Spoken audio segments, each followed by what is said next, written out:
नमो नमः संस्कृत। आज हम पढ़ेंगे कक्षा 7 की पुस्तक रुचिरा का पंडिता रमाबाई के बारे में। पंडिता रमाबाई का स्त्री शिक्षा के क्षेत्र में बहुत बड़ा योगदान रहा है। आज पंडिता रमाबाई और फूलेबाई इन लोगों के महान संघर्ष के द्वारा ही हम स्त्रियां, हम नारियां इस शिक्षा के क्षेत्र में आगे बढ़ रहे हैं और शिक्षा को ग्रहण कर रहे हैं। अगर इन लोगों का योगदान न होता तो शायद आज हम लोग भी अशिक्षित ही रहते। लेकिन हम लोगों को शिक्षित करने के लिए इन लोगों ने बहुत बड़ा संघर्ष किया। इन सबसे बड़ा संघर्ष तो इनके माता पिता ने किया, जिन्होंने सामाजिक प्रताड़ना को भी बर्दाश्त किया और अपने बच्चों को शिक्षा दे करके आगे बढ़ाया। इसलिए हम नारियों को उनके मान सम्मान को देखते हुए जरूर शिक्षा को ग्रहण करना चाहिए और उनके कदमों के अनुसार चलना चाहिए। जिस तरीके से वह आगे बढ़ी उसी प्रकार से हमें भी अनेक प्रकार के कष्टों को भले सहना पड़े, लेकिन आगे बढ़ना चाहिए। तो इसमें बताया गया है कि सन 1858 में उनका जन्म हुआ था। आज से सैकड़ों साल पहले से हम स्त्रियों को शिक्षित करने के लिए कितने कितने संघर्ष करने पड़े, तब जा करके आज हम लोग शिक्षा के क्षेत्र में स्वतंत्र रूप से आगे बढ़ रहे हैं। अगर इन लोगों का योगदान नहीं होता तो आज हम लोग भी घर के अंदर रहते। अब हम शुरू करेंगे इनके पंडिता रमाबाई के बारे में। तो पहले हम संस्कृत पढ़ते हैं, फिर आपको इसका अर्थ बताते हैं। स्त्री शिक्षा क्षेत्रे अग्रगण्या पंडिता रमाबाई अष्टादश तमे ख्रीष्टाब्दे जन्म अलभत। तस्याः पिता अनंत शास्त्री डोंगरे, माता च लक्ष्मीबाई आस्ता। तस्मिन् काले स्त्री शिक्षायाः स्थितिः चिन्तनीया आसीत्। स्त्रीणां कृते संस्कृत शिक्षणं प्रायः प्रचलितं नासीत्, किन्तु डोंगरे रूढिबद्धां धारणां परित्यज्य स्वपत्नीं संस्कृतम् अध्यापयत्। एतदर्थं सः समाजस्य प्रतारणम् अपि असहत्। अनन्तरं रमा अपि स्वमातुः संस्कृत शिक्षां प्राप्तवती। कहते हैं कि स्त्री शिक्षा क्षेत्रे अग्रगण्या पंडिता रमाबाई अष्टादश ख्रीष्टाब्दे जन्म अलभत। स्त्री शिक्षा के क्षेत्र में अग्रगण्य पंडिता रमाबाई का जन्म 1858 ईस्वी में हुआ था। तस्याः पिता अनंत शास्त्री डोंगरे, माता च लक्ष्मीबाई आस्ता। उनके पिता अनंत शास्त्री डोंगरे, माता च और माता लक्ष्मीबाई थी। उनके पिता अनंत शास्त्री डोंगरे और माता का नाम लक्ष्मीबाई था। तस्मिन् काले स्त्री शिक्षाया स्थिति चिंतनीया आसीत्। उस समय स्त्री शिक्षा की स्थिति बहुत ही चिंतनीय थी, यानी स्त्रियां पढ़ने के लिए निकल नहीं पाती थी, उनकी स्थिति बहुत ही चिंतनीय थी। स्त्रीणां कृते संस्कृत शिक्षणं प्रायः प्रचलितं नासीत्। स्त्रियों के लिए संस्कृत शिक्षा प्रायः प्रचलित नहीं थी। स्त्रियों को संस्कृत शिक्षा प्राप्त करना अनिवार्य नहीं था, वो बहुत ही कठिनता था उनके लिए संस्कृत पढ़ना। कोई भी संस्कृत की शिक्षण प्राप्त करना उनके लिए बहुत कठिन था, उनके लिए प्रचलित नहीं था कि स्त्रियां भी संस्कृत शिक्षा प्राप्त करेंगी। किंतु डोंगरे रूढ़िबद्धां धारणां परित्यज्य स्वपत्नीं संस्कृतम अध्यापयत। किंतु डोंगरे, उनके पिता जो अनंत शास्त्री डोंगरे थे, उन्होंने इस धारणा का परित्याग करके धारणा का परित्याग करके स्वपत्नीम संस्कृतम अध्यापयत, अपनी पत्नी को संस्कृत का अध्ययन कराया। कितना कठिन कार्य किया कि उस समय जो चीजें प्रचलित नहीं थी उसके लिए उन्होंने अपनी पत्नी को संस्कृत का अध्ययन कराया। एतदर्थम समाजस्य प्रतारणाम अपि असहत, इसके लिए उन्होंने समाजस्य प्रतारणाम, समाज की प्रताड़ना को भी असहत सहन किया। अनंतरम रमा अपि स्वमातुः संस्कृत शिक्षा प्राप्तवती,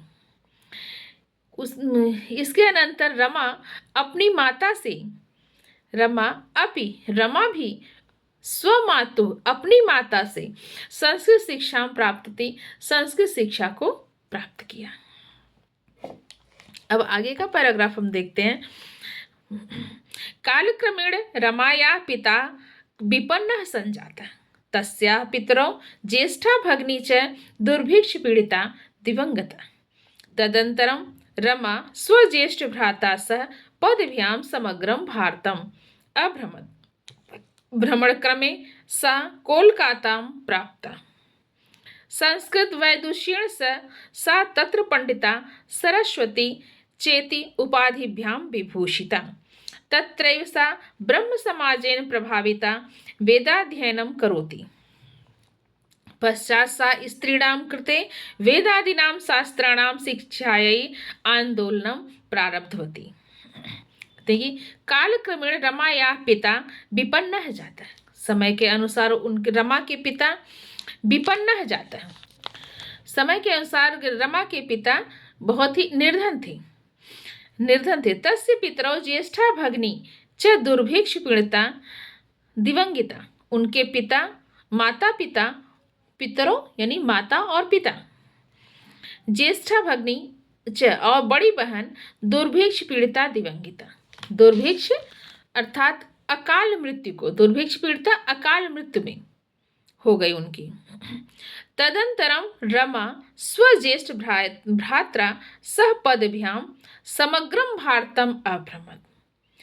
उसके अनंतर रमा, तदनंतरम रमा, उसके बाद अनंतर रमा स्वज्येष्ठ भ्रात्रा सह अपने ज्येष्ठ बड़े भाई के साथ पदभ्याम समग्रम भारतम अभ्रमत, पैदल समग्रम भारतम, पूरे भारत का अभ्रमत भ्रमण किया अपने बड़े भाई के साथ। भ्रमण क्रमे स कोलकाता प्राप्त, भ्रमण करते हुए कोलकाता को गई। संस्कृत वैदुष्येण सा तत्र पंडिता सरस्वती चेति उपाधिभ्याम विभूषिता। संस्कृत की विदुषी, वह संस्कृत की विदुषी तत्र पंडिता, वहां पर पंडिता सरस्वती आदि उपाधियों से विभूषित की गई। मतलब संस्कृत से की विदुषी थी, वह संस्कृत की का ज्ञान उनके पास था, इसलिए उन्हें वहां पर पंडिता और सरस्वती की उपाधियों से विभूषित किया गया। तत्रैव सा ब्रह्म समाजेन प्रभाविता वेदाध्ययनम अकरोत्, वहां पर वह ब्रह्म समाज से प्रभावित होकर वेदाध्ययन किया, वेद का अध्ययन किया वहां पर जाकर के रमाबाई ने। पश्चात सा स्त्रीणाम कृते वेदादीनां शास्त्राणां शिक्षायै आंदोलनम प्रारब्धवती। उसके पश्चात वह स्त्रियों के लिए वेद आदि शास्त्रों में शास्त्रों में शिक्षा के लिए आंदोलन किया। मतलब कि स्त्रियां भी वेद शास्त्र आदि पढ़े, इसके लिए उन्होंने आंदोलन किया। 1880 ख्रीष्टाब्दे सा बिपिन बिहारी दासेन सह बांकीपुर न्यायालये विवाहम् अकरोत्। 1880 में, सन 1880 में सा बिपिन बिहारी, वह बिपिन बिहारी दास के साथ बांकीपुर न्यायालय विवाहम अकरोत्, बांकीपुर न्यायालय में विवाह किया। साधैक वर्षात् अनन्तरं तस्याः पतिः दिवंगत सार्धैक वर्षात् अनंतरम तस्याः पति दिवंगत, सार्धैक वर्षात् 1.5 वर्ष के बाद, सार्धम एकम 1.5 वर्ष के अनंतर उनके पति की मृत्यु हो गई। तदंतरम सा पुत्र्या मनोरमया सह जन्मभूमि महाराष्ट्र प्रत्यागच्छत, उसी बीच उनकी पुत्री मनोरमा के साथ वह अपनी पुत्री मनोरमा के साथ अपनी जन्मभूमि महाराष्ट्र प्रत्यागच्छत, अपनी जन्मभूमि महाराष्ट्र को गई। नारीणां सम्मानाय शिक्षायै सा स्वकीयं जीवनम अर्पितवती, नारियों के सम्मान के लिए और शिक्षा के लिए वह स्वकीयम जीवनम अर्पितवती, अपने संपूर्ण जीवन को अर्पित कर दिया। हंटर शिक्षा आयोगस्य समक्षम नारी शिक्षा विषये सा स्वमतं प्रस्तुतवती, हंटर शिक्षा आयोग के समक्ष नारी शिक्षा के विषय में सा स्वमतं प्रस्तुतवती, वह अपने मत को प्रस्तुत किया, उन्होंने अपने मत को प्रस्तुत किया, उनके सामने अपने मत को रखा। सा उच्च शिक्षार्थम इंग्लैंड देशम गतवती, वह उच्च शिक्षा के लिए इंग्लैंड देश को गई। तत्र ईसाई धर्मस्य स्त्री विषयकैः उत्तम विचारैः प्रभाविता जाता, वहाँ पर वह ईसाई धर्म की स्त्री विषयक उत्तम विचार से प्रभावित हुई। इंग्लैंड देशात् रमाबाई अमेरिका देशम अगच्छत, इंग्लैंड देश के बाद रमाबाई अमेरिका देश को आ गई, आ गई।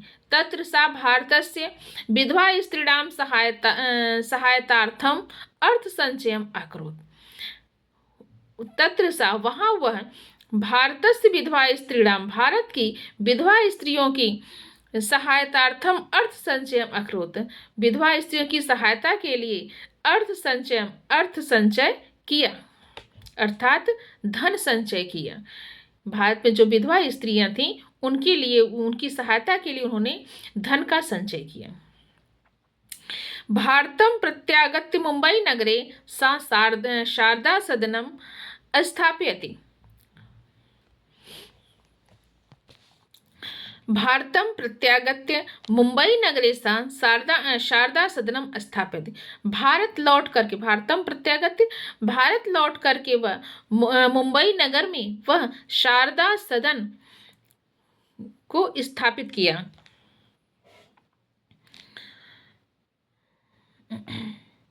अस्मिन् आश्रमे निस्सहाया स्त्रियः निवसन्ति स्म, और इस आश्रम में शारदा सदन नामक आश्रम को स्थापित किया, इस आश्रम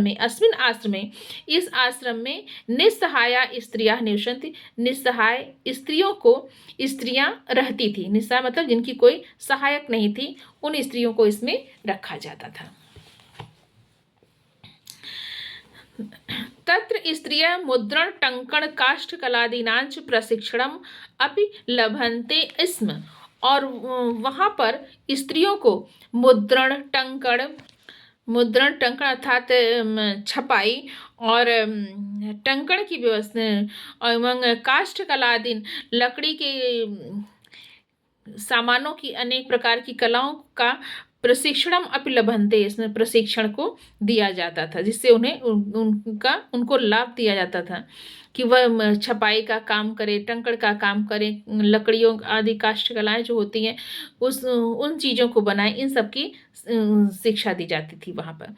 परम इदम सदनम पुणे नगरे स्थानांतरितम जातम, यह परम इदम सदनम, इसे फिर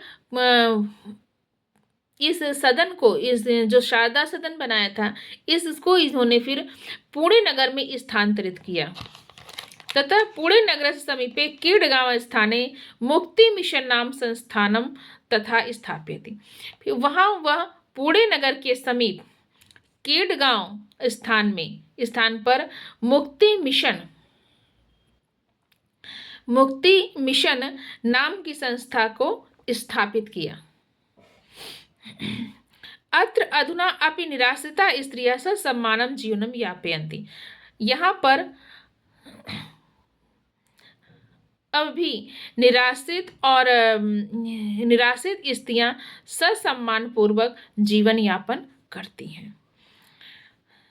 नवदश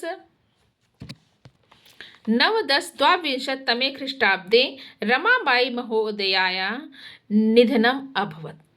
नवदश द्वाविंशत 1922 ईस्वी में रमाबाई महोदया निधनम अभवत। रमाबाई महोदया का निधन हो गया। सा देश विदेशानां अनेकासु भाषासु निपुणा आसीत्। वह देश विदेश की अनेक भाषाओं में निपुण थी। समाज सेवायाः अतिरिक्तं लेखन क्षेत्रे अपि तस्याः महत्वपूर्णम् अवदानम् अस्ति। समाज सेवा के अतिरिक्त लेखन के क्षेत्र में भी उनका महत्वपूर्ण अवदान रहा, अर्थात योगदान रहा। समाज सेवा के अतिरिक्त लेखन के क्षेत्र में भी उनका महत्वपूर्ण योगदान रहा है। स्त्री धर्म नीति हाई कास्ट हिंदू वीमेन इति तस्या प्रसिद्धम रचनाद्वयं वर्तते। स्त्री धर्म नीति और हाई कास्ट हिंदू वीमेन, यह दो प्रसिद्ध रचना भी उनकी है। इस प्रकार से हमने रमाबाई के बारे में जाना। अगर आपको यह वीडियो पसंद आए तो लाइक, सब्सक्राइब और कमेंट करिएगा, साथ में शेयर भी करिएगा। धन्यवाद।